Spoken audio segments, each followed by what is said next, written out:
Hey everyone, it's Jonathan, and welcome to another episode of Every Version Ever on iHeart Movies. This time we're looking back at a film that I covered earlier this year in my Little Women series, the 1949 version starring June Allison, Janet Leigh, Margaret O'Brien, Elizabeth Taylor, and a host of other famous faces from the time.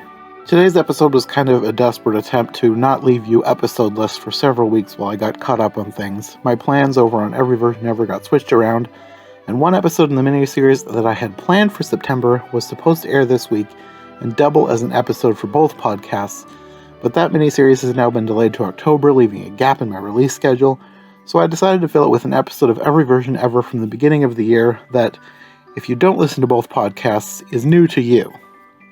Don't worry though, October will have some great brand new episodes, but in the meantime, if you don't already subscribe to Every Version Ever, I hope you'll enjoy this discussion with my cousin Sarah about the 1949 version of Little Women.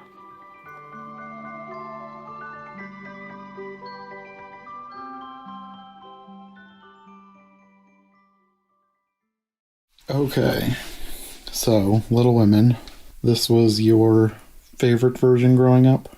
Yes. My sister just said that we watched the 90s one a bunch too, but I have practically no memory of it, and I have a whole bunch of memory of this one, so yeah. So is it the only one that you have, thoroughly watched? I feel like it. Maybe my sister just watched the other one and then decided that we'd all watched it a bunch. I don't know.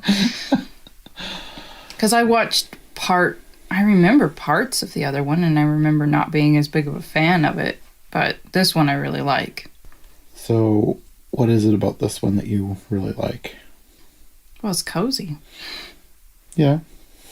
And I can't just say that it's because it's old, because I would say that the 1940s or 30s, whatever year that was, of the Pride and Prejudice was a good movie, but the 90s one is way better. Mm-hmm. So, with this one, it really taps into the loving family dynamic, maybe even more than the book. The book, I think, had more sibling conflict. Yeah, I would say so. Than this. They had more time in the book. She had more time in the book to flesh out sibling conflict.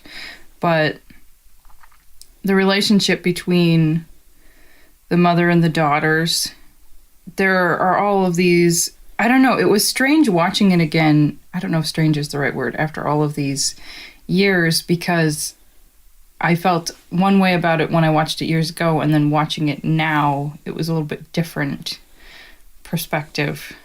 What was different about it? Well, for one thing, I think my sister said it well when she said this really is like a play. There are all of these little vignettes or little speeches where they're talking about character and important human topics, but it's set in such a way that it really could be a play, like with the music and the way it's presented.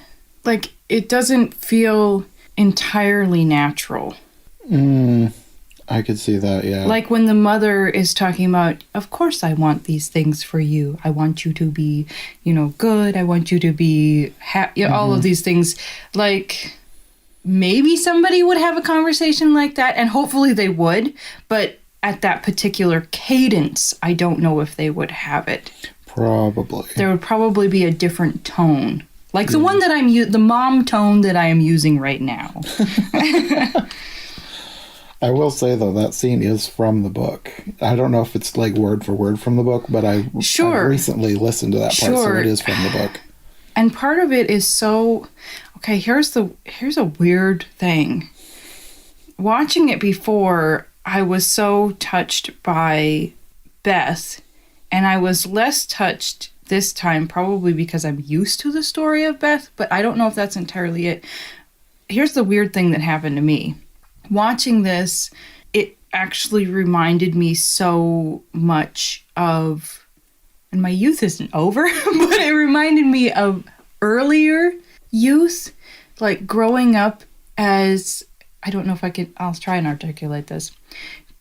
Maybe it's partly because we watched this growing up, but also the environment of loving innocence and trust this family environment, this youthful environment, but it's different now.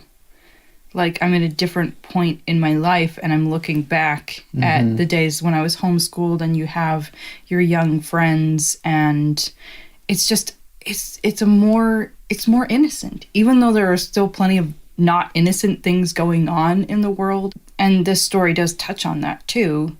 It's different. It's a different time in life, and it really speaks to a certain bubble in your existence that is fleeting. And of course, not everybody has it, but this book actually does, I think, speak to my feelings about youth. Okay. So, generally how I felt with this movie was, like, I just watched the 90s version, and last year I saw the 2019 version. I'm not as familiar with this story because I read it once, maybe twice as a kid. It was read to us, and I haven't picked it up since. So I'm trying to reintroduce myself to the story now. So I'm not, like, attached to any one particular version over any other. Unlike me. Yeah. So part of me liked this one better than the 1994 version. But at the same time, there were things about it that, maybe it's what you said about things not feeling totally real, like more like a play. Because the 1994 version, it felt like real people. Right. And I could totally see that. The problem I had with the 1994 version, though, was it just was like clips of their life. It wasn't like one continuous story, which I feel like they did way better in this version. Sure. They put everything together in a cohesive narrative that flowed really well. Yeah. Which they didn't really do in the 1994 version, which I guess is fine. Like, I made the analogy when I was talking to Rachel about, like, we talked about the old black and white silent films of, like, Christmas Carol and Alice in Wonderland. Like, we figured that these were movies made for people who are already familiar with the book, and they just wanted to see scenes that were from the story brought to life. And even though that's definitely not what they were going for with the 1994 version, it reminded me of that with the way the scenes were put together. Which they really shouldn't, because in 1994, you can't count on everybody having read the book anymore. And I mean... They should, but... It was definitely made so that you could follow the narrative, but it didn't feel like it was stitched together perfectly. And it had things that were accurate to the book that the 40s one didn't have, and it had things that were inaccurate to the book that the 40s one didn't mess with either. Yeah, so it's one of those things where, with most of these things where I'm watching multiple versions, there are things that I enjoyed better than things in other versions, which had things that I enjoyed better in them than... So far, you haven't watched anything universally terrible as far as these go. Not yet. Not yet. You'll probably get there. I have a few in mind for the future that I don't have high hopes for. Yeah, there's one that we're thinking about reviewing or planning on reviewing that I thought it would be good, and then we watched the trailer, and, well, you'll just have to stay tuned for that one. Yeah, I don't know that we'll get to that one in this batch of episodes, but in the future, we'll get to that one, and yeah. Anyway, so I think I've said, like, my experience with the book. Did you grow up reading the book? Like, how familiar are you with the book? Yes. It might have been read to me, and I believe I read it at least once, and this is one of those things where I'm at a slight handicap coming into it because I'm familiar with the book, I'm super familiar with this movie, and you were bringing out things that I had sort of distorted or forgotten in my mind, and it's a refresher. So I kind of needed to read the book before we reviewed this, but it's about this movie. So either way, you'll get to hear about this movie and what's special about this movie. Well, I guess we could talk about the cast, because that's kind of a big part of this. This is one of the most notable things of this version. If you watch old movies, you're going to start seeing so many familiar faces, even in the bit parts. We reviewed Meet Me in St. Louis. We have a lot of crossover people from that movie. At least 4. The mom and the dad are the same. Margaret O'Brien, who played Tootie, is Beth, who's this tragic, sweet-natured Tiny Tim type figure. And the doctor is Grandpa from Meet Me in St. Louis. Oh, he is. Yeah.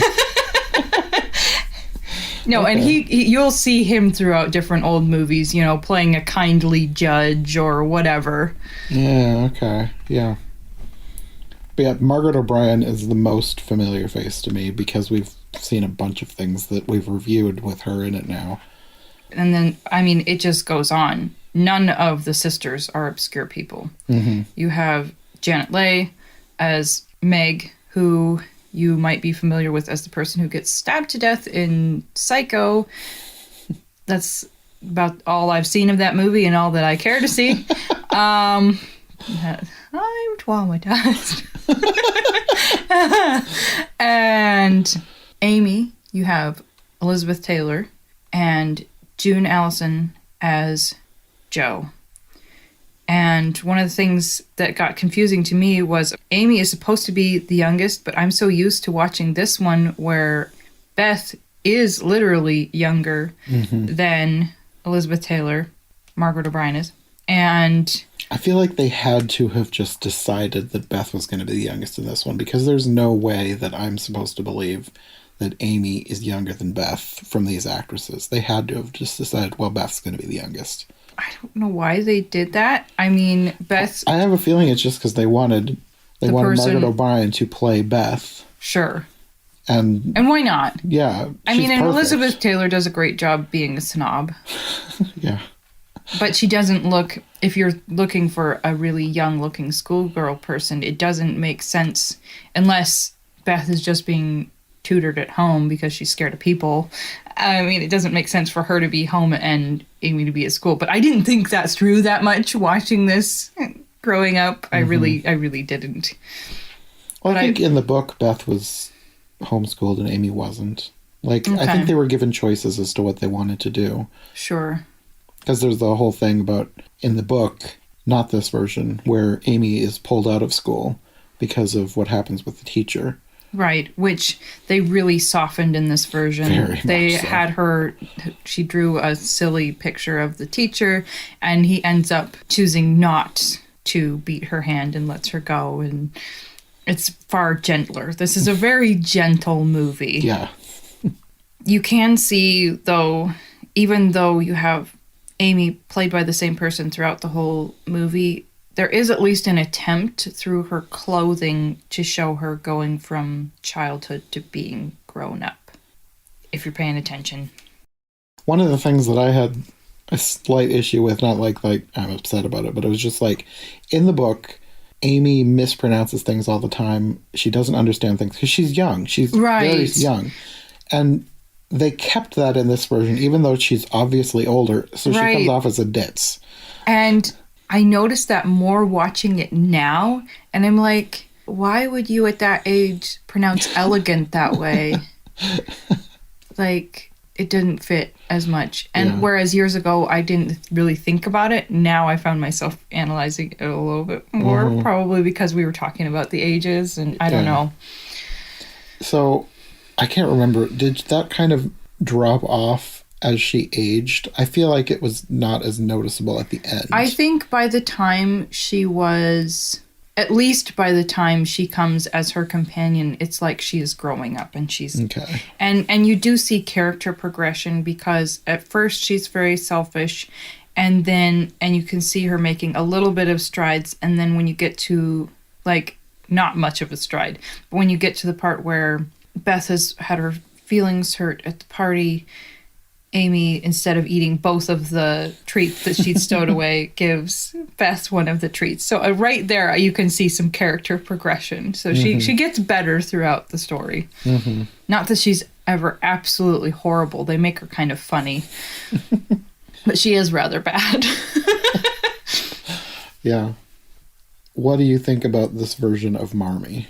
Oh, she's one of the best parts of the movie, if not... It's hard to say that she's the best part, because before I might have said, I don't know. She's one of the best parts, because the woman who plays her plays a great, gentle mother figure. Mm-hmm. She's just lovely. And it kind of goes back to the cadence of the speech. The speeches. That's the only thing that feels maybe a tiny bit off, but she's a good actress, and she does a really good job playing a tender-hearted character who's also wise, self-restrained. From the versions I've seen, my favorite is still 2019, Laura Dern. I thought was the best. Which I haven't seen, so I can't weigh in on that. But I would say that this is my second favorite, because one of my least favorite parts, not that she was bad, was in the 94 version.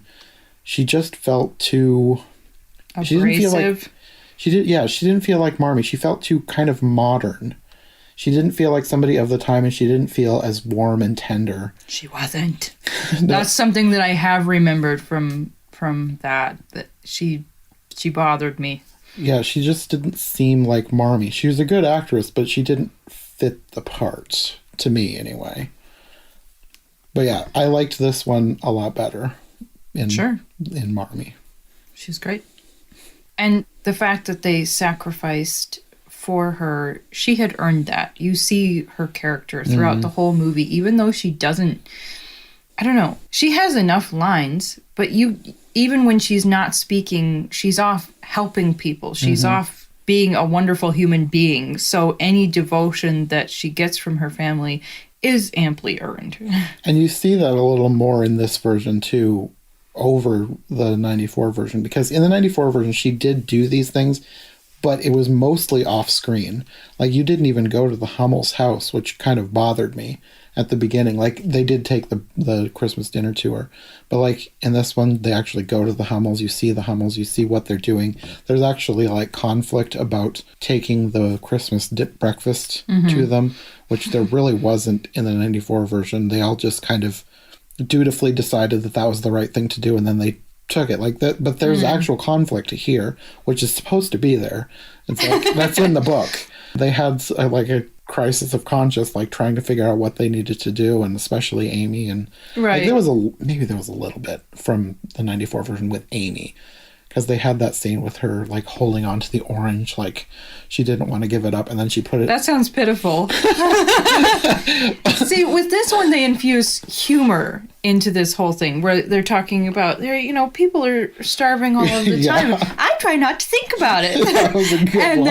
And one of the most memorable things, and maybe it's silly, but I always think about the part where she's like, one for you, and one for me. Isn't this fun? But just that line, one for you, and one for me. She was still getting her breakfast that way. She was still keeping her treat. Well, we've gotten slightly ahead of ourselves. We're like a couple scenes in. I want to go back to the very beginning, because I loved the very beginning of this. Sure. With her running down the road and jumping over the fence and falling, and her sisters are watching out the window laughing, and then she picks herself up, marches all the way around, and then does it again so that she'll jump over correctly. And throws a snowball out the window. Yes, I loved that scene. It sets up her character very well. Yes. That just cracked me up. I thought it was great. That's one of my favorite scenes from this movie, I think. I don't know why. I just love it. And they also set up...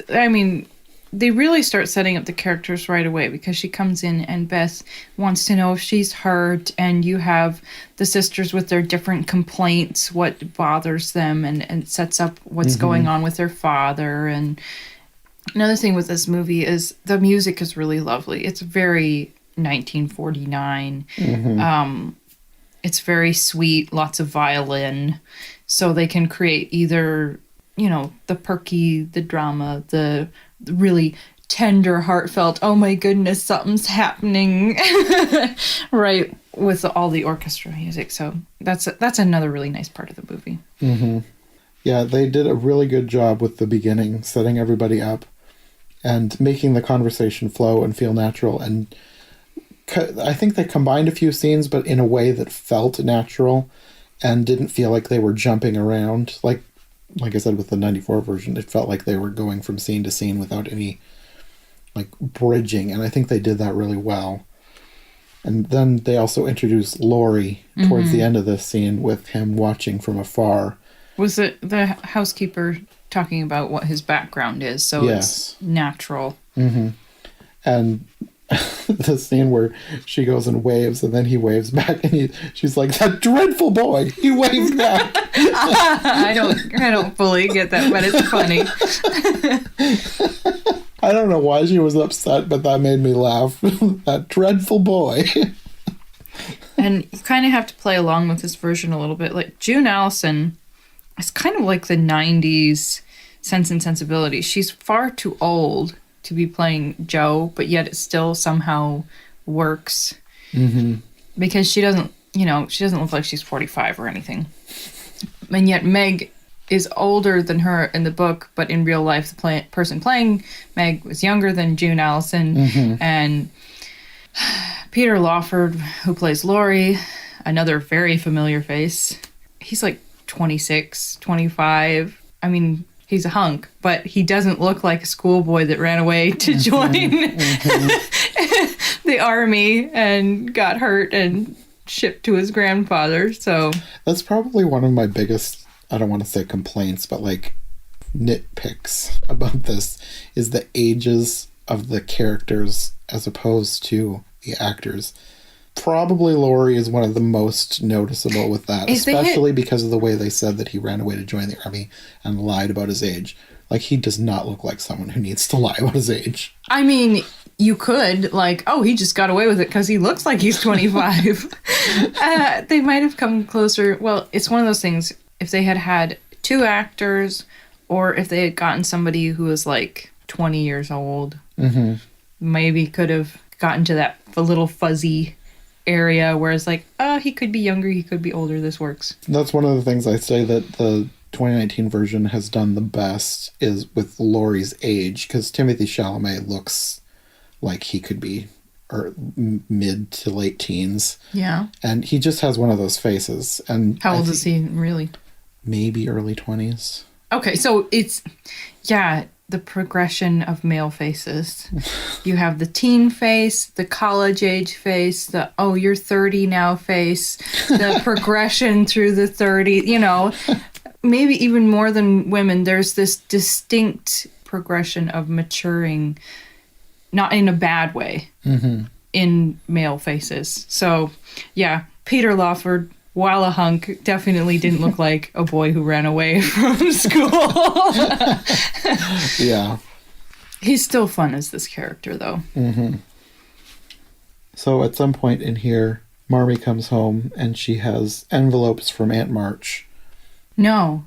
Marmie comes home, she has a letter, and they're going to read it together, but they get interrupted by Aunt March showing up with the money. Right. Okay. Yeah. With Christmas money. The letter gets forgotten for a little while. So you get Aunt March introduced fairly early on, and the conflicting personalities between her and Jo, because Aunt March is very outspoken, very opinionated, can be hurtful, and Jo's like, she's not going to take it. She's not mm-hmm. going to take somebody putting down her father, or, and it's not staged in an overwhelming way. You mm-hmm. just see the feistiness of them both, and it really does rather speak to family relations, the different temperaments within a family. Uh-huh. And it sets it up how Jo still wants to come basically work for her, be her companion, and Aunt March is willing to do that. So even though they're kind of grumpy with each other, it's okay. Mm-hmm. Also like family. Yeah.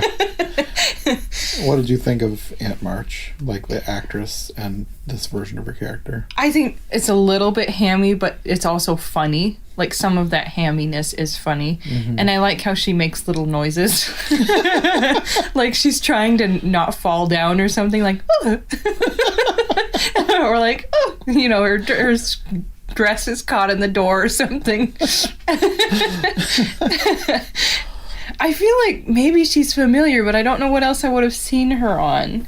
So I can look her up on IMDb. Lucille Watson was her name. I like her description on IMDb. Unsmiling character player Lucille Watson was one of Hollywood's most indomitable mothers of the 1930s and 40s. And you can take that both ways. But I felt like she did a pretty good job. She was a good person to play a grumpy aunt. I don't see anything else that I've seen her in, and just briefly scanning her page, so... I may have just seen her in a movie trailer. Could be. While it might have been slightly hammed, the way she goes on with her opinions and just spitting out basically whatever she's thinking really does speak to the way some people talk. And if you're one of those people, please stop. You're hard to be, whoever's related to you, it's hard for them to be related to you. You can do better. Yeah, she kind of reminded me of some people that I've known in years gone by. Ay. But there's also that temptation as people get older and they do have accumulated knowledge and maybe they don't feel as well. And they're like, okay, people, I know stuff. I don't feel good. Shut up and listen. You're not listening to me. You are all idiots. But please don't be that person. Be the person who keeps ice cream in your freezer and is nice to kittens and stuff. Anyway, moving on. I thought it was kind of interesting that they were also excited about $1, but I'm wondering how much that would translate to in today's money. It probably was a lot more than it feels like today. Think about how much you would pay. Well, think about what they were buying. A book, a hat, art pencils, multiple pieces of sheet music. So if you go to the bookstore, you're buying a book. I mean, even if it doesn't translate to much, the fact that they had practically nothing and were able to go and buy a treat is a big deal. That's true. I bet it was at least like $20. Probably like especially. like $20. Okay. Which, if you hadn't seen $20 in a long time, that you could just spend on whatever you wanted. Mm-hmm. Oh, heaven. Well, yeah, think about Meg. She just said that she was going to go work for somebody and make $4 a week. Mm. And her mother was happy for her. Okay. Yeah, that does bring it even more into perspective then. So basically they've just been given like maybe a day's wages almost. I don't know. Yeah, it was a nice present. Yeah. From the rich lady. So yeah, they buy all these things, and when they get home, I think Hannah, the maid, comes in. There's a message from Marmie from Mrs. Hummel, which is the poor neighbors. They're nearby anyway. It's a poor family that they know, and they need Marmie. So she leaves, and they all talk about Marmie, and then collectively decide that they want to get her things, and they decide they're going to return all the gifts that they just bought themselves to buy things for Marmie. Except for Amy, who's hoping that she can get a present and keep... I think she ends up keeping like one pencil. Yeah. So they put all these gifts under the tree, or is it a tree? Mm-hmm. They put... It's a little bitty tree. Yeah, on this little table, and when Marmie gets home that night, she sees all the gifts and kind of tears up. Yes, they have a slow pan over all the nice little things that they got for her. Mm-hmm. With touching violin music. So then the next day is the Christmas scene where they find out how much the Hummels are in desperate straits, and they decide to give them their breakfast. And there's also talk about how they used to be rich, because that's kind of a thing with all these versions, but I think it's more noticeable in this one, talking about how things used to be. Mm-hmm. And one line that I liked was Amy saying something like, "How was I dressed when we were rich?" And in diapers. In diapers. I think it also sort of introduces how Beth gets involved with this family, because you see her holding the baby and enjoying the baby, and that comes into play later on with her problems. Mm-hmm. The continuity between all this is what I really liked about this version. Just setting things up and having them play out later in the movie. Sets it up for her to go back and be kind. Yes. So I think this is also the scene where they officially meet Laurie, and also Laurie's tutor, John Brooke.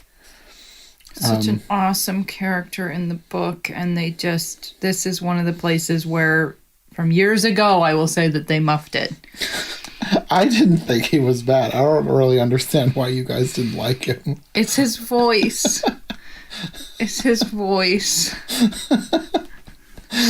He's so handsome, and then he opens his mouth, and he just has this little nasally voice, and he's a sweet character. He is, but it's harder. It's harder to be drawn into it when he has that voice. I guess it must not have made that much of an impression on me as it did for you guys. No, it didn't. But yeah, it sets it up to right away showing that he's interested in her just by the way he's, noticing her. Not in a creepy way. Mm-hmm. Yeah, so after the Hummels, then she goes over to visit him because I think he was Joe sick. to Laurie. Yes, Joe Not Meg to John. No, yeah, that's true. Joe goes to visit Laurie because I think Laurie is sick, but he has something that's not contagious. Mm-hmm. So then you get more introduction to them. And she becomes friends with the grandfather. Mm-hmm. And sets her dress on fire. And there's also, I think this is the first mention of John Brooke liking Meg, which Joe doesn't want to hear anything about because she doesn't want anything to change. I think more aggravation and more compassion for that aspect of this film than I did before. Before, I don't think I paid too much attention to it because, they get together, whatever. But the fact that throughout this film, she's basically trying to sabotage her sister getting into any kind of a relationship with this person, that could, in real life, that could be a little bit of a problem. Thankfully, it does not work at all in this film. And where the compassion comes in is that she wants things to stay the way they are. They really do have this really close, tight-knit bond, and it is a time of greater innocence. And even though there are hard things, there's a lot of joy. And so to deal with change can be so hard. So I feel more compassion for... And I notice that more throughout this film, how she's having to deal with things changing in her life. Mm-hmm. This is also where you meet Mr. Lawrence. Yes, the grandfather. Which he enters as Joe is sort of talking about how scary he is. But, grumpy. Yes, but she still likes him anyway, which he's happy to hear. And Laurie was very relieved that they were friends. You could see the concern on his face. You do bark. But no, they portray him as a very kind figure here, as they should. Mm-hmm. And eventually that leads to a party, which they kind of combined multiple scenes for this party, multiple parties for this one party. Yeah, because you just have one party in this movie. Yeah, and there were at least two that I can think of right off the top of my head. Mm-hmm. I want to say maybe there was three, but I know there was at least two in the book. Mm-hmm. And they've combined all of those, and all the girls go to this party at the Lawrences, which in the book, the two parties that I'm thinking of, it was only Meg and Joe, and then only Meg that went to these other things that were all combined for this scene. But the younger girls are just off in the background because of Beth's timidity anyway. She has an infirmity. She's shy. I liked that they tied this into having Mr. Lawrence meet Beth at this point and inviting her over to play the piano. That might be my biggest grievance with the version from the 90s, was not exploring their relationship to the point that they needed to. Because they kind of, giving her the piano in that version kind of came out of nowhere. Whereas here, it's really built up. They become friends, and I really liked how they wrote all that together. Yeah, it's like he becomes grandfather to her, really. Yes. They did that relationship very well in this movie. And you have Joe dancing with Laurie in the other room because of the patch on her dress from setting it on fire. And at some point, Amy and Beth overhear Sally Gardner and I think it's her mother, but I'm not 100% sure. Yeah, it's her mother. That The gossip changed slightly in this version. I think they're talking about Laurie and Joe, where it was Laurie and Meg in the book, just talking about how whichever girl is being gossiped about in whichever version is just with Laurie because they want to marry him for his money. Right. And that really upsets Beth. She's like crying and they have to leave. And they changed that. The thing that made them leave in the book was, I believe, Meg hurt her ankle. And Laurie ended up giving them his cab to take home. But here it's because they've combined all these scenes. I thought they combined these scenes really well. That's one of my biggest praises for this movie, was how well they combine things. Because this book is very long. There's so much that happens in this book. And the fact that they were able to condense things down to a 2-hour movie like they did and use so much of it without it feeling forced, I really liked that. They also have Meg having to leave the party, and you see a glove in the chair, and it comes out that John Brooke, who had been visiting with her, keeps the glove. So they're already building on that relationship too. And then at home they're talking about the gossip, and they all swear not to tell Marmie, but I'm pretty sure that in the book they actually do tell her, and that's where one of Marmie's speeches comes in, is because they're talking about what they were talking about and what she wants for them. And they do incorporate that speech in this. It's not the same way, but the spirit of the speech is the same. With Joe asking, do you have plans for us, like other mothers have plans? Yeah. Okay, back up the bus, because the best part of the previous scene are the little bars left over from the party. Amy brings home two. They look like little, I don't know, cheesecake bars or something. They look like a Neapolitan with a little cherry on top. And it's one of those foods in the movies that just stays with me. I didn't remember that there were two. But, man, it looks so good. And I might have to make something like that. Yeah, I was saying that it would be really fun if we had, like, some sort of a spin-off movie food show where we like try and recreate some of these recipes we see. Like, because we were talking about in that last year, the year before, whenever we talked about Meet Me in St. Louis, the cake. There's a gorgeous cake on there. That's like one of her favorite things about that movie. It would be fun to try and recreate that as well. And Pollyanna, like, this could end up being a lot of cake. I mean, there's so many times where you see a really delicious looking thing in a movie. It would be fun to try and recreate some of that stuff. But we don't have any place for that, so that's just me wishing that we could do this as a series. We don't have a place we can actually do that, so. Candy trail, candy trail, candy trail. Yeah, we were talking about Over the Garden Wall. There's so many things in that would be fun to make too. Or even just like theme things around. Like inspiration, because there's only so much food that's actually on there, but there are things that you could have that are inspired by that. Yeah.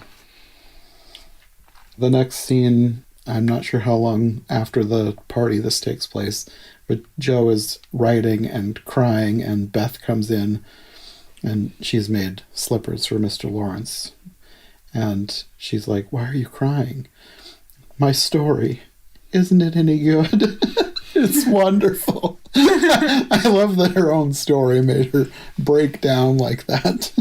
And Laurie wants to see her, but she wants to go deal with her book. And he comes after her and finds out what's going on. And they start... I like that she sneaks out of the house and she thinks she's being all subtle. It's but very he's like cute. Watching her out the window. Her little head bobbing up and down. Yeah, she sneaks into town because she's going to try and get her story published. One thing that we talked about while we were watching it, there's these giant teeth. Yes, he gets confused because the publisher and the person extracting teeth are pretty much same building. Yeah, but there's these giant mechanical teeth on the building, like chomping up and down. And I was like, is that a thing that would be at that time? Like these mechanical teeth? Is that a thing that they would have? I feel like, okay, maybe I'm making this up, but I feel like in the book, maybe he did get confused of why she was there. You are not making this up because I literally just listened to this chapter before you came over. Okay, here's the thing. If they just panned in on some signs, people might miss it. But if they had giant mechanical teeth, it would be easier for them to catch the plot point. That was in the book. The giant chomping teeth was in the book. Really? Yes, it was. After we talked about this, I listened to some more of the audiobook today before you came over. And that happened. I was like, wait, that was from the book? That was literally in the book? It's been a long time since I read it. You can tell. So maybe this is a thing they would have had because she wrote it in the late 1800s or mid 1800s even. They obviously figured out some kind of system for their mechanical teeth, which, okay then. That's just such a weird detail, but it's true to the book, apparently. One of the things that they really use to justify Joe and Laurie not being a couple is him not being super understanding or supportive of her writing. Like, they don't do it in, like, a super harsh way, but you can see it. Like, he's not impressed with the money that she's just made off of it. But for her, it's the spirit of the thing, you know, actually making progress with her craft, this thing that's totally embedded in her soul. And in the conversation, they also progress on how John is interested in Meg and how Joe's not happy about that. Yes, she's basically furious. And Laurie's acting like someday she's gonna feel differently about that stuff, and he's trying to make an advance, and she knocks him down and starts running. I think he ends up chasing her all the way home. Yes, he does. But they were good-natured about it. She's laughing. And didn't they find Meg and John were home? visiting, being very proper grown-ups. And Meg wants her to grow up. And yeah, Meg is not happy with Joe's unhappiness. Yeah, this was after the boys had left, but I think one of the most memorable lines of this movie is, "I wish I was a horse." That's actually from the book too. That was another thing that I was like, whoa, that's actually literally I believe it. It fits with her character. I don't think it was said in the same spirit. I think it was more of a joke in the book. Like, she wasn't like angry about it or anything, but the line was from the book. Okay. There was also a thing in here, kind of dark foreshadowing with Beth after the whole encounter about Meg and John. She says, "Promise me, Beth, that you'll never leave us." Oh dear. I think she had just gotten home from helping at the Hummels. It might have been. Either way, it was like dark foreshadowing. What did she say? That she didn't want her to grow up or something like that? I don't remember, but yeah. I don't remember that specifically, but either way, that's... knowing what's coming, it's kind of dark. Oh yeah, she had just come home because they get back inside and they find the piano. Oh. Yeah, so then she goes to thank Mr. Lawrence, and there's another thing. This piano is cursed because it had belonged to the granddaughter that had died. Oh my word, I never even thought about that. Like, they don't say that the piano is cursed, but this does not go. Burn the piano. Don't pass this on to any other unsuspecting children. It's unclean. Oh wow, I never even put that together. But no, that she's like another granddaughter to him, and it's sweet. And for her to come out of her shell and to be kissing him on the cheek and stuff, and in her very, sweet, mild way, she's still very quiet, but the fact that she's come out of her shell and she's hugging him and thanking him and all that. Then I also liked how kind of shell-shocked she was walking down the road towards the Lawrences. Like, I can't believe I just got this. She does a good shell-shocked look, because there's another one later after the Hummels happens. She was a very good little actress. So at this point, this is where they get the news that father is in the hospital and they need Marmie to go care for him, I guess. I'm not... Well, see, with the telegram, they probably had no idea. They may have had no idea how bad it was. In the book, it just said that he was sick. I got the impression, at least from the different movie versions I've seen, that he was wounded in battle. Yeah. But in the book, it just said he was sick, and they needed Marmie to come and help care for him. Which, of course, you have no idea how bad that's going to be. And John's going to go with her. Mm-hmm. Now, he was going to go back on duty, wasn't he? Or was he just accompanying her? In the book, he was just accompanying her. And in the 94 version, he was joining the army. And I guess I kind of just assumed that was from the book, but apparently it wasn't. So I'm not sure if they made mention of why in this version, but in the book, he was just accompanying her. He was going along to take her and which is wise. Be a protector. Look after her. I mean, it could be dangerous or hard for her to travel on her own anyway, let alone during a war. Yeah. So. Yeah, because in the book, Mr. Lawrence wanted to accompany her, and she wouldn't have it. So he left, and then John comes back and says that he's going to go with her. Marmie needs money from Aunt March. And this is another thing where I didn't realize how much these different versions have deviated from the book. In the book, Laurie goes to ask Aunt March for the money. And I was not expecting that because I just listened to the chapter today.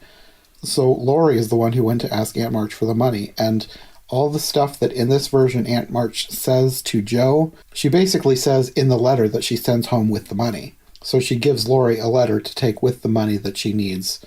And the letter basically says, I told you so, and however she says it in her way. With cash. Yes. Here's a slap and a hug. Yeah. But in this version, Joe goes to ask, and they have like a fight.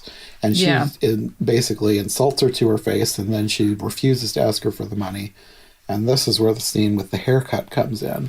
Well, I don't know how much she insults her rather than just standing up to her. Like, I'm not going to stand for you talking. Yeah, it more insults the family. Like, because the dad wouldn't listen to her, and he didn't listen to me. Oh, you're talking about the aunt being insulting, not Joe. Yeah, the aunt was insulting. Yeah. So Joe leaves. She's not going to ask for the money. And eventually Aunt March decides that she's going to give them the money, so she goes herself to bring the money. But Joe has left thinking they're not getting money from Aunt March, and she needs to find a way to get money herself, and she sells her hair. Which did happen in the book, but it was more of she wanted to be helpful, and that was her way of... Like she wasn't worried about her actually having money.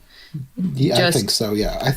She just wanted to make sure that she had enough money. I think so, yeah. It did not play out the same in the book as it did Which would here. make sense, because she probably didn't get $25 for her hair. Would she? She did. Really? It was $25 because she passed by. She was walking through town trying to figure out a way to make money. She passed by the barbers and saw hair in the window, and some were up to $40. And she thought that she could get that much, but he told her that her hair color wasn't quite as sought after. So, and he at first didn't even want to cut her hair, but then his wife came in, heard the story, and convinced him to do it, and she got $25. Alrighty then. Yeah, that's something that they would pay that much for hair back then at all. I'm wondering exactly, like, why did they buy hair for people? Did they Why did... Okay. Think about the pictures of Victorian hairdos. Makeup was not so much of a thing. If you wore any distinguishable makeup, you might be considered to be a loose-moraled woman. But having big, fancy hair and huge, fancy gowns, that was okay. So they bought other people's hair to make the hairdos? The hair market was big. Okay. Like, you think about somebody with normal hair. Even, like, I have long hair. But to get that really full effect,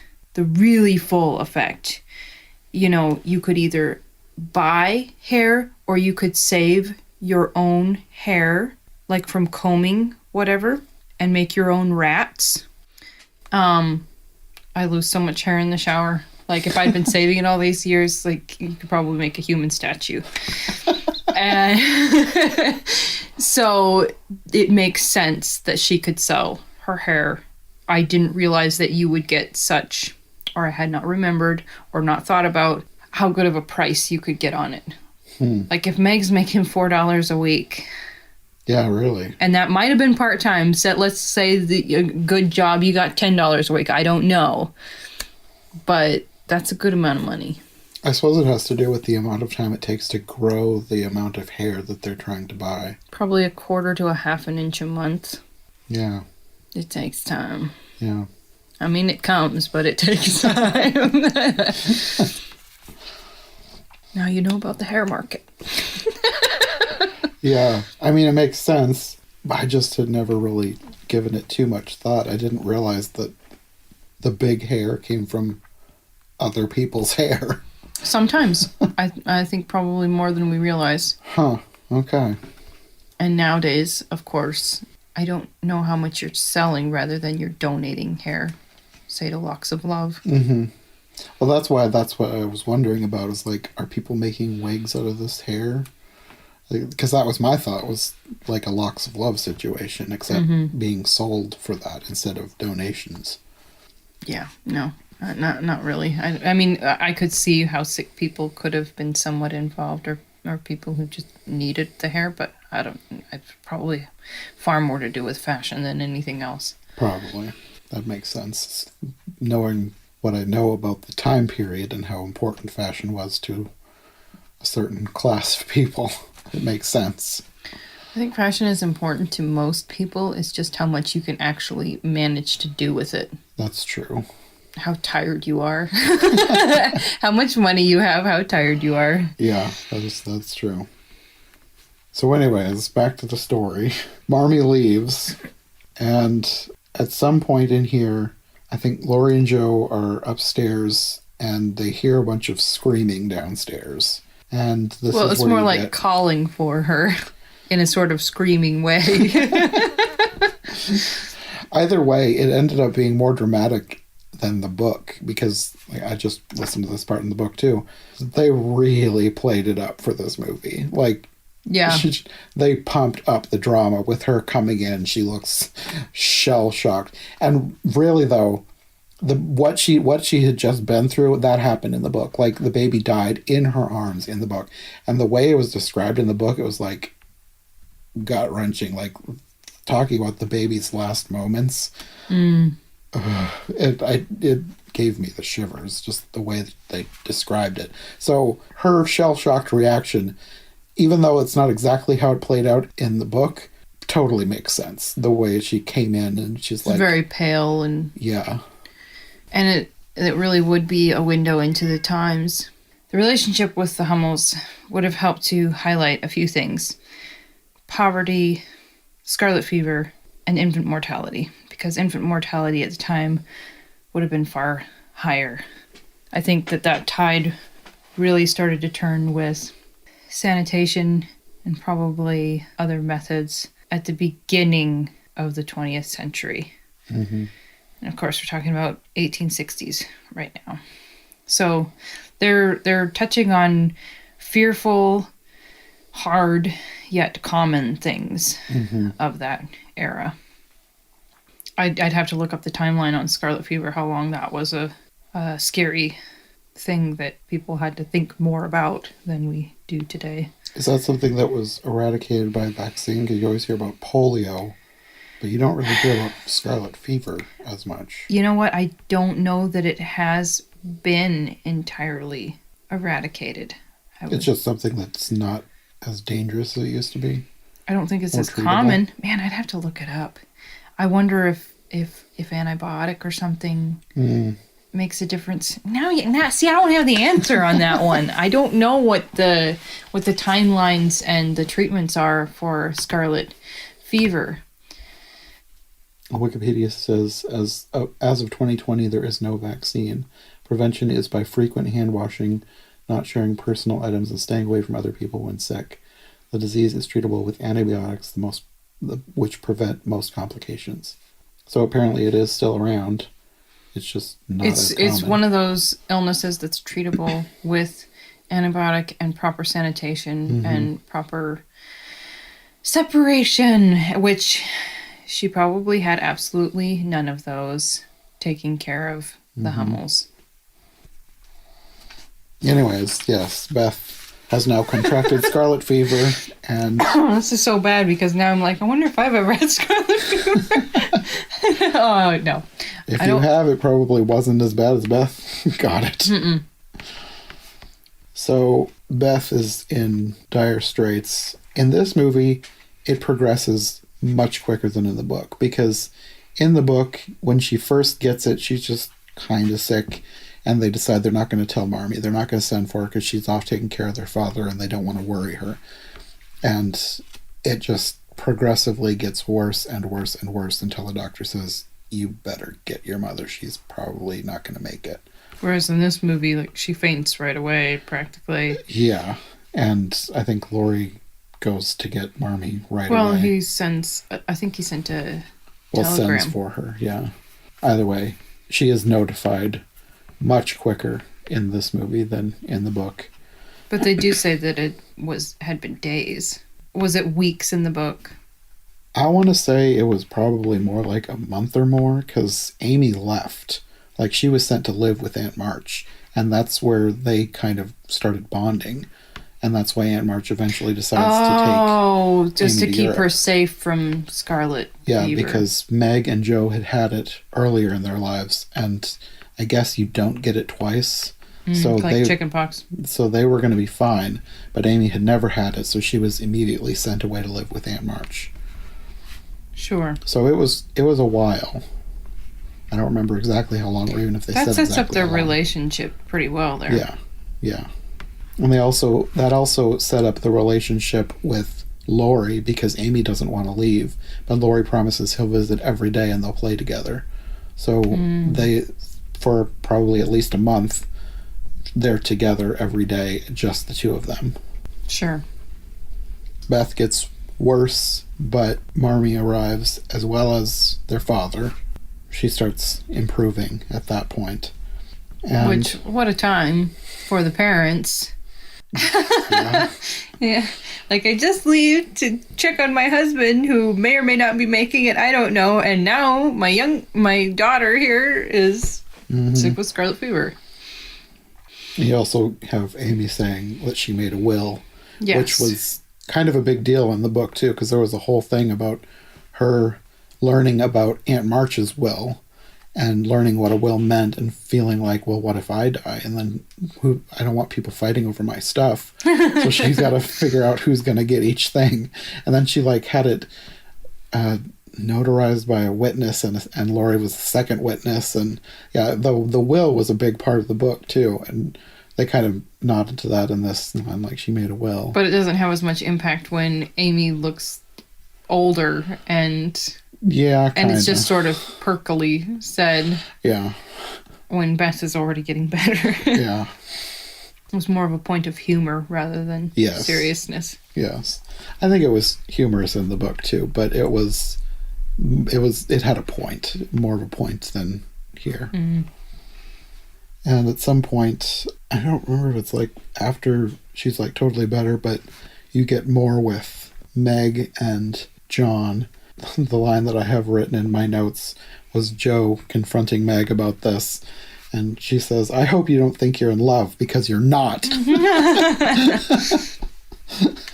And it points to youth, because she thinks that she knows about it just because she's written about it, and she just doesn't want things to change. Yes. And one of the things that I think about watching this is that there's talk about Meg being too young, which she is younger, but it doesn't seem to be any kind of an issue. She must have been old enough that it was like, meh.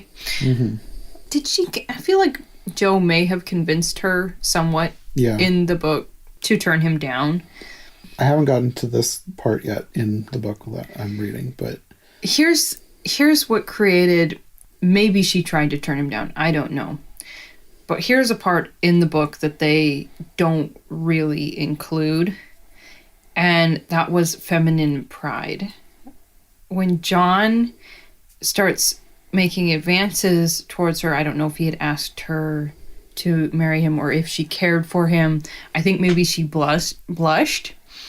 And she looks at him and he's smiling like, oh, goody, she cares about me. And that made her feel like, yeah, like, you're not going to get the best of me. And she turns him down. And, of course, he's like, it's like somebody just took a knife to him. I think maybe he had lost some of the color in his face.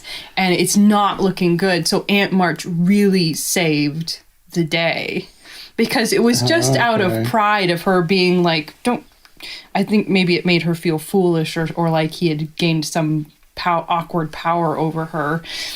But no, so Aunt March coming in, being a jerk, and then her defending John really saves the day in the book. Okay. Yeah, that's sort of what happens here. A little different, but yeah, a little different.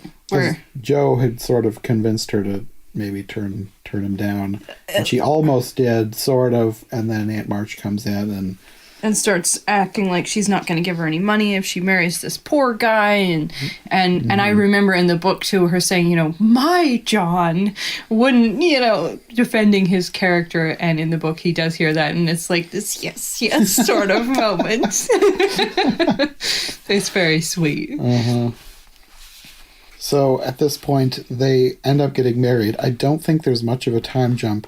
I don't know exactly how much of a time jump there is in the movie. In the 90s version, that was where the time jump was, like jumping 4 years ahead.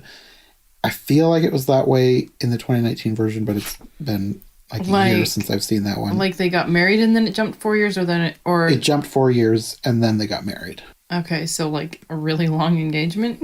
Yeah. Like she must have been, did they portray her as just being young enough that they needed to wait, or? I think so. Okay. But I need to get to this point in the book so that I know for sure how the book happens. But this is where, as I've seen the other versions... You want to reread this? But this is where the time jump happens. Like the first half is when they're younger, the second half is when they're older, but this is where that time jump happens. In the 94 version, there's not really a time jump in this version. They just kind of go right into her getting married. Oh, now I need to find out what their ages were, because I could see, like, maybe if she was 16 and he was 20 or something like that. Well, I kind of feel like this probably where there is a time jump. Whether or not it's 4 years, I don't know. But when Louisa May Alcott originally wrote it, she wrote it in 2 volumes, Little Women and Good Wives. And the Good Wives half was when they got married and died. But that's why I think there probably is a time jump, but I don't know how much of a time jump. I'd only know the 4 years specifically because it said that on screen in the 94 version. Sure. So they also have this scene that in the 94 version, I was totally confused. Apparently, because Rachel looked it up, it's like a German dance, like they dance around the couple. But it was so strange in the 94 version because they're singing For the Beauty of the Earth, and the couple is in this wooden, it looks like a bird cage, but I think it's supposed to be a gazebo, and it looked like some sort of weird pagan ritual, thing. like singing this hymn and circling them, and here it's just a fun dance. It may have just sprung from some ancient tradition that we don't know about. But that was my question, I think, when I was talking to Rachel, like, is this some sort of tradition they had in the 1800s that I've just never seen before? But she looked it up, and it was a German thing. Whereas in this one, you just see the couple in the middle, and they're just happily dancing in and out and around them, and you don't think anything of it. Like, you can get what's going on. Yeah. It was Beth playing like a jaunty little tune on the piano, whereas it was a little more solemn in the 94 version, singing this hymn, circling them. It just seemed very significant in that version, and here it was just a fun wedding thing. So, at this point, Joe wanders off and Laurie follows, and this is where you get the whole him confessing his love and wanting to get married, and she doesn't want to get married. Acting like they would fight, and we would fight. And She basically says she doesn't think he'll ever get married, and that she'll ever get married. Yes, she doesn't think she'll ever get married. And he tells her that, yeah, you will get married, and I won't be around to see it, and leaves. He was acting like he would have to stand by and watch her marry somebody who was poor and... Yeah, something like that. He didn't want to see somebody else marry her. Yeah, and he was going to go to the devil. Whatever that means. Yeah, he stomps off, and that's the last you see of him for a while. So Joe wants to go away to New York, and she thinks that Laurie will get over her while she's gone. Who can blame her, man? Life changes and things being awkward with him. Mm-hmm. And she's thinking that things will be back to normal when she gets back, which is kind of wishful thinking. Yeah. So she moves to New York to be a governess for somebody named Mrs. Kirk, which I think she was a friend of Marmie's. Maybe. I'm not 100% sure, but the family knew her somehow. It's a boarding house, but the children apparently needed looking after. Mm-hmm. Just a couple of cute little girls. I found myself feeling like that looks like kind of an enjoyable job. It's not like they were little holy terrors. There's just a couple of cute little girls. Yeah, they were a lot better behaved than... In the 94 version, I don't remember if it was towards the beginning, the ones that Meg was taking care of, but, like, they looked like holy terrors. They were, like, making faces, and they looked like nightmare children. These children looked a lot nicer than the ones there. And I feel like in the book, if I remember correctly, when she does go to that job, I don't remember them being bad kids. I don't think so. They've never, in the versions I've seen, they've never been portrayed as bad kids. So I'm not thinking that they were in the book either. She was a fixed babysitter.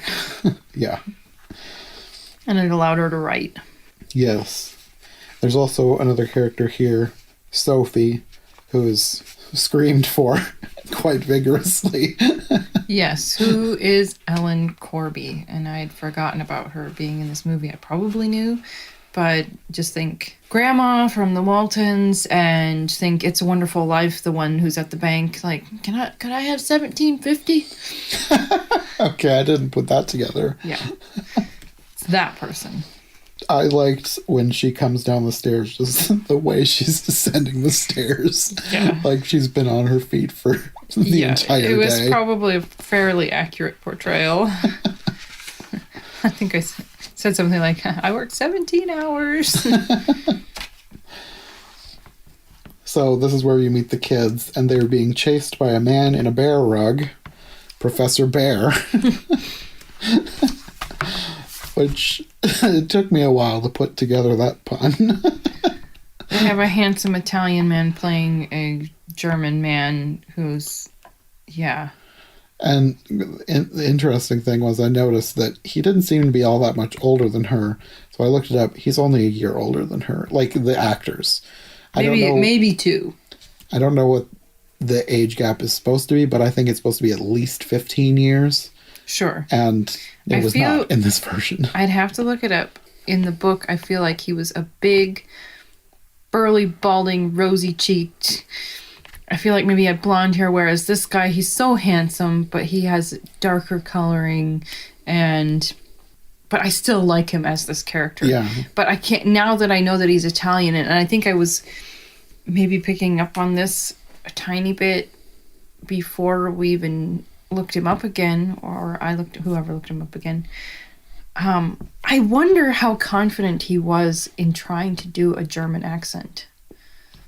I don't know, but I thought he sounded kind of Italian.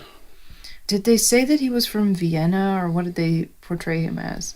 Like, they had him sing in German, but he spoke softly, period. Mm-hmm. But I can't help but wonder if he found himself being careful of how he was doing the accent or softening it a little bit. German person listening to him, you decide. Not that you want him to be totally hammy about it. It's better to go softer than hammy. Yes, no. Sometimes people playing Germans can really overdo it. I feel like they made his character more sentimental, a little more gooey than he was in the book. Because in the movie, they're pretty forthright about her mending his clothes. In the book, she was actually doing it clandestinely.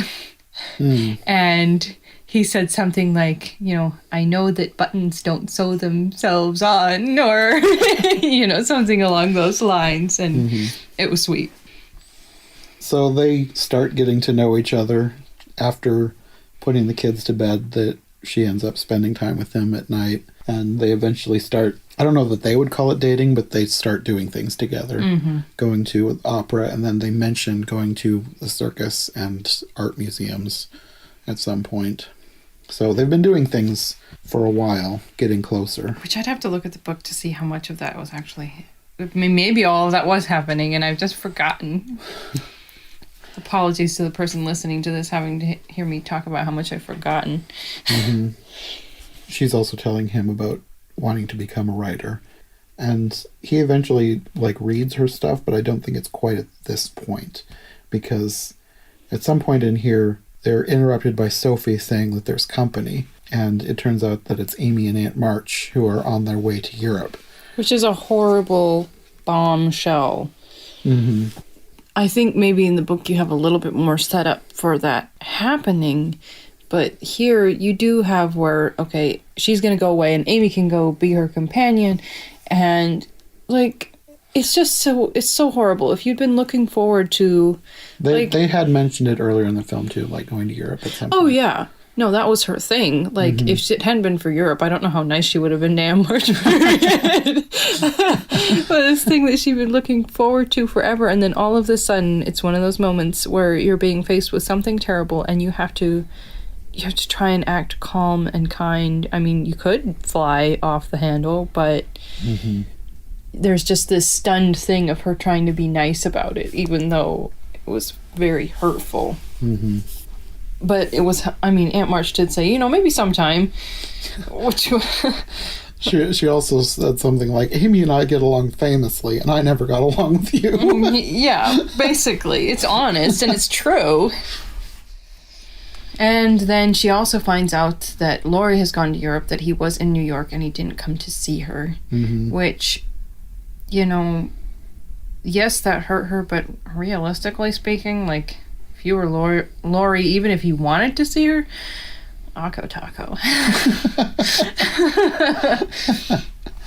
So it's bringing up, it's a very awkward and hurtful meeting. Mm-hmm. And then she goes upstairs and Professor Bhaer has read some of the garbage that she has written. And he wants to steer her in a different direction, but his timing is interesting. Yeah, he basically gives her what he sees as a helpful critique, and she breaks down crying, but it's not really because of... It was the straw on the camel's back. Yeah. And she's trying to be nice about it. And this is actually a very sweet scene because he is giving her good advice, but it also gets misinterpreted because he thinks that she is mourning over Laurie romantically. Mm-hmm. Well, part of her being upset, too, is that they revealed that Beth is not doing well. Oh, right. So it's a whole hailstorm yeah. of nastiness. Yeah. And then he feels bad and he's criticizing himself, but there's obviously a strong friendship and respect there, and they're both mature adults.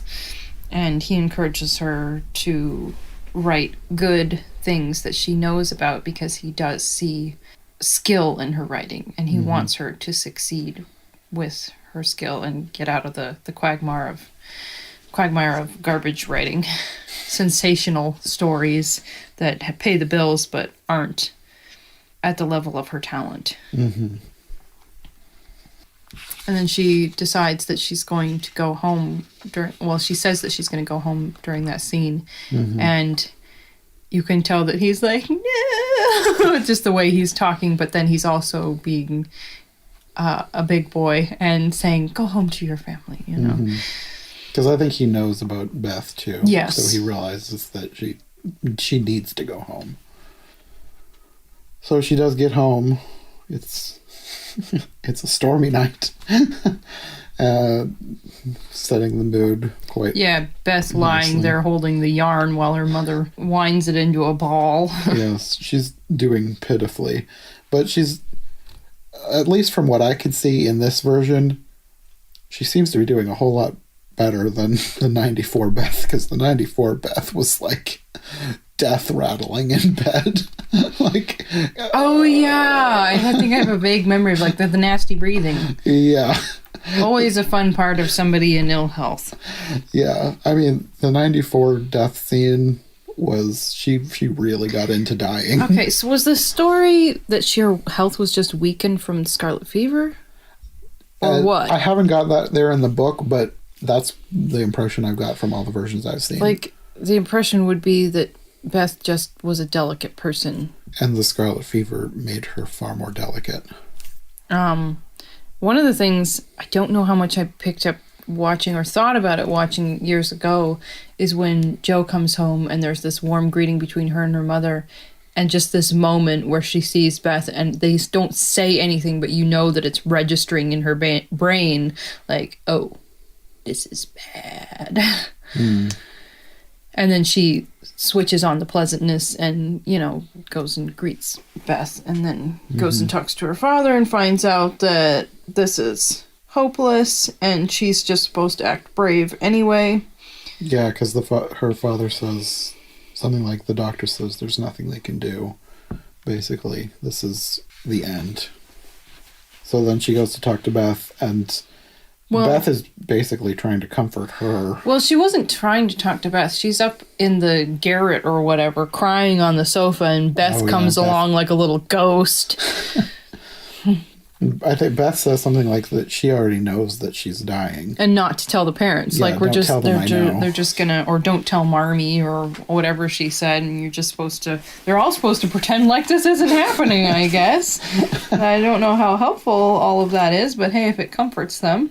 I mean, in the end, I guess if they can fool each other and so you're not talking about, but, you know, maybe you need to talk about death. I don't know. Well, they do, at least, so... that's good.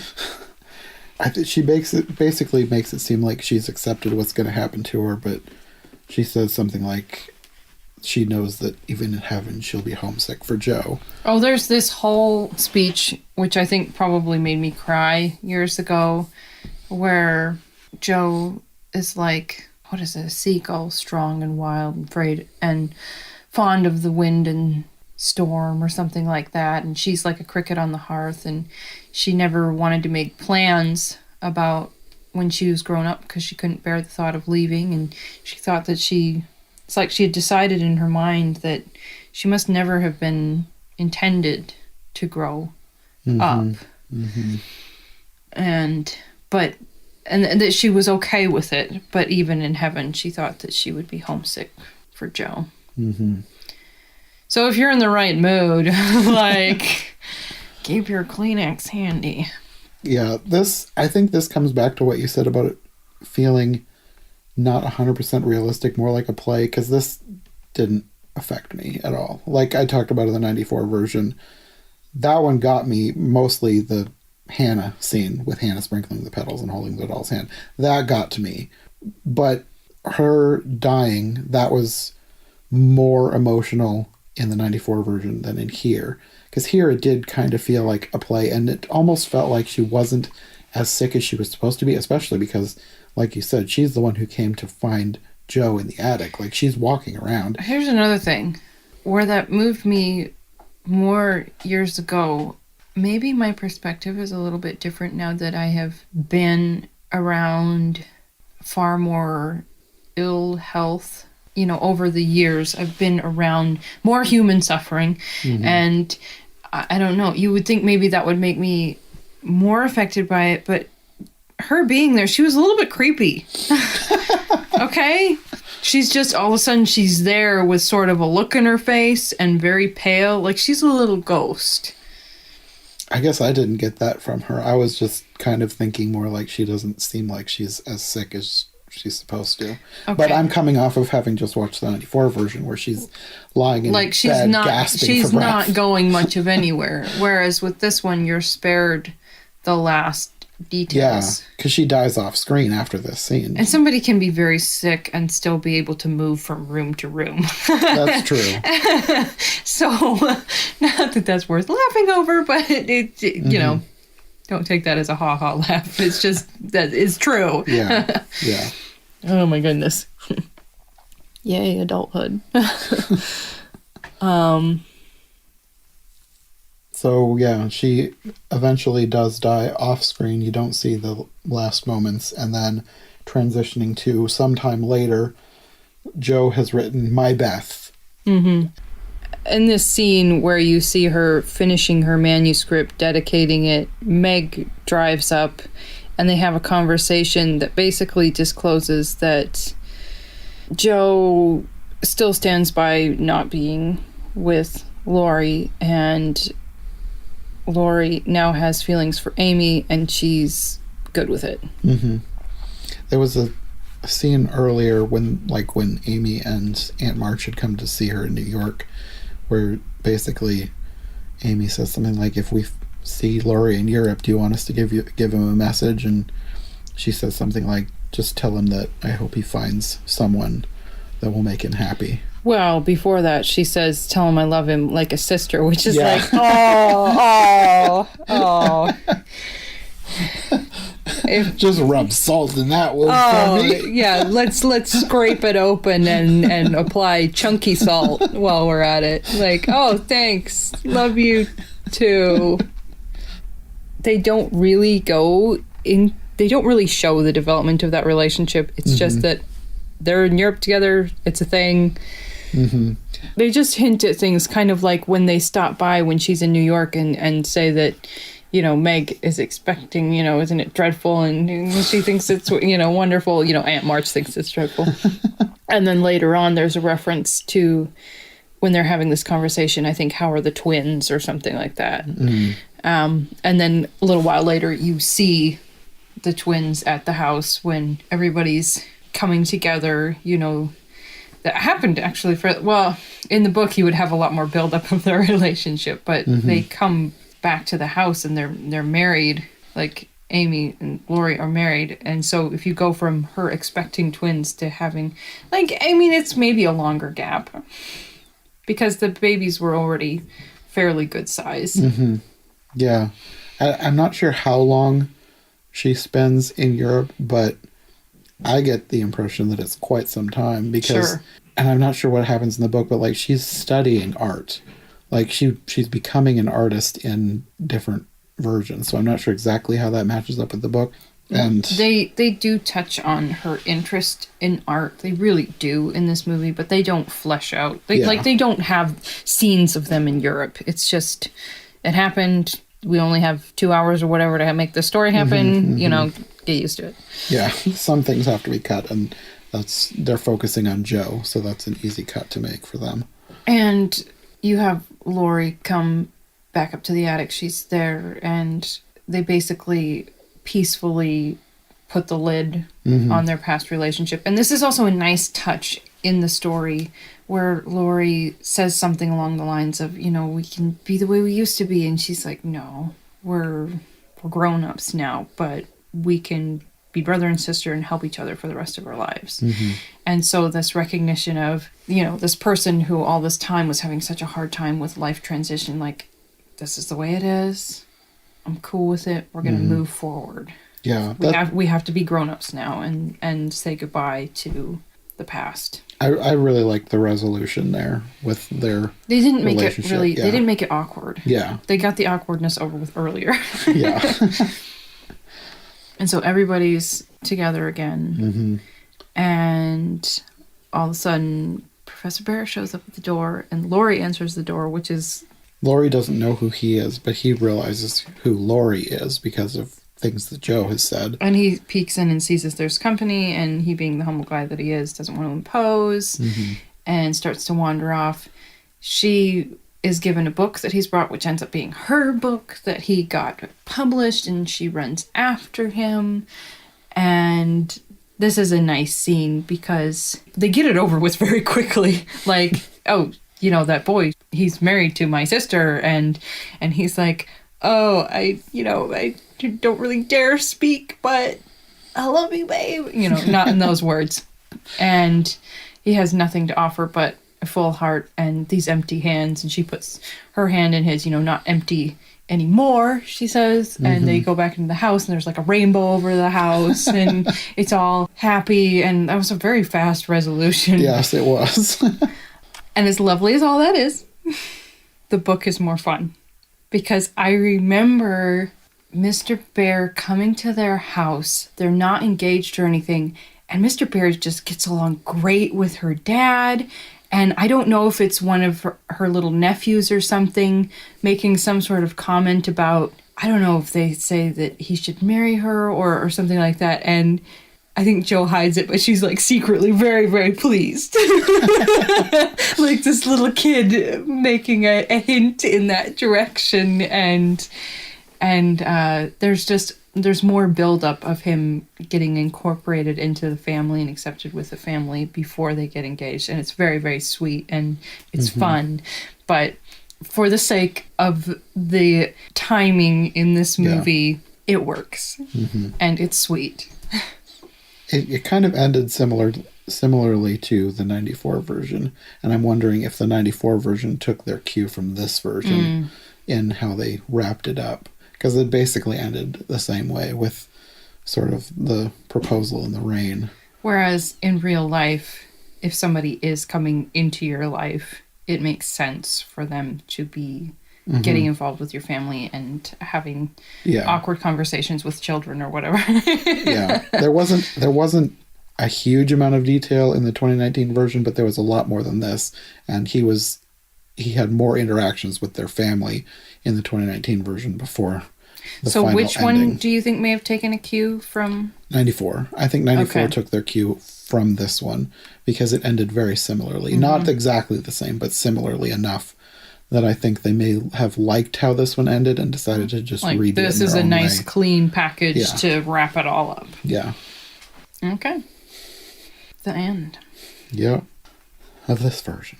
I've still got more that I'm going to be watching. So, with this version, I would say it's pretty innocent and it's cozy. They make some things softer. If you were to watch this movie with kids, this is a really good version to watch with kids. I'd say, read the book together. But I think it's just a very sweet, innocent version. So, I enjoyed growing up with it, and you might too.